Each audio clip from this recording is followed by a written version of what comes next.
Bonjour, alors c'est le temps de notre première leçon sur le module « Ils ont écrit l'histoire ».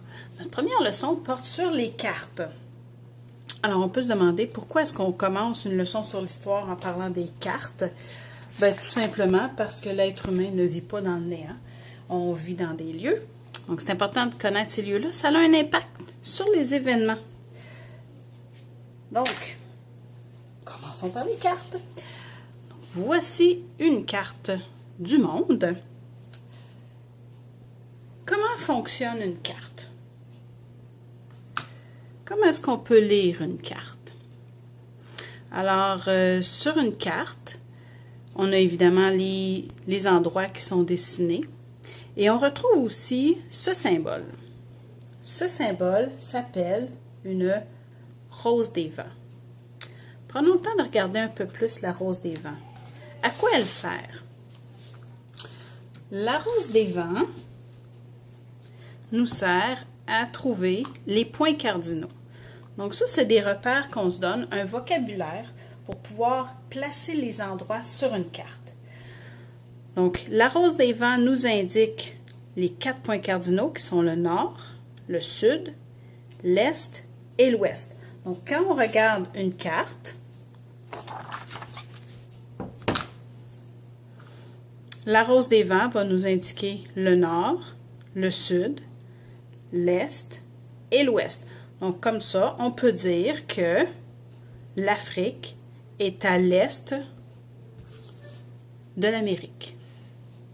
Donc, on peut dire ça. Ça nous permet aussi de jouer avec notre carte et de la mettre du côté qu'on veut sans qu'on finisse toujours par savoir que le nord est encore ici, puis le sud est encore là, puis l'est est encore là et l'ouest est encore là, peu importe le sens de notre carte.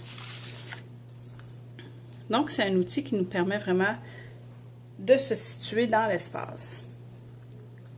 Il y a d'autres choses qui existent aussi sur une carte. Il y a des lignes. Donc, on a inventé des lignes pour s'aider à se repérer. Pour pouvoir dire, hey, j'étais à telle place. Oui, mais c'est bien beau, c'est où telle place? C'est à côté de la montagne. Oui, mais c'est parce qu'il y en a comme 2-3 montagnes sur la planète Terre. Donc, on a inventé des lignes. On a fait traverser une ligne au centre qu'on a appelée l'équateur. Et on a même donné un nom à la partie du haut qui s'appelle l'hémisphère nord et la partie du bas qui s'appelle l'hémisphère sud. Oh, c'est original avec notre rose des vents qu'on a le nord et le sud. C'est un concept quand même. Et on a pris, à partir de l'équateur jusqu'aux 2 pôles, on a mis des lignes qui sont parallèles et qu'on a donc appelées des parallèles. Donc ça va pour se situer nord-sud.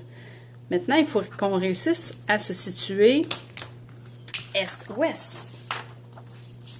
Donc, pour se situer d'est en ouest, on a créé d'autres lignes qui passent par les pôles et qu'on appelle des méridiens.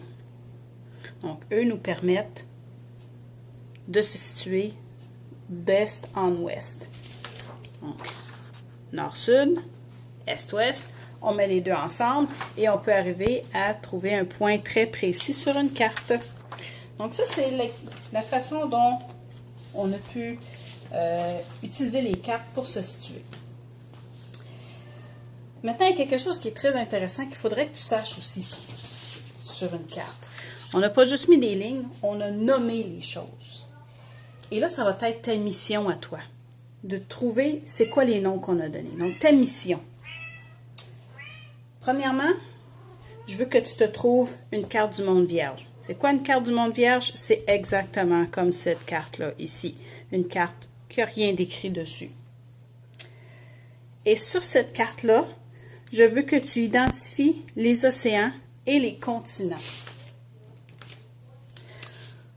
Donc, je pourrais te dire combien il y en a de chaque, mais tu vas réaliser en faisant ta recherche que il y en a qui disent qu'il y a 4 continents, il y en a qui disent qu'il y en a 6.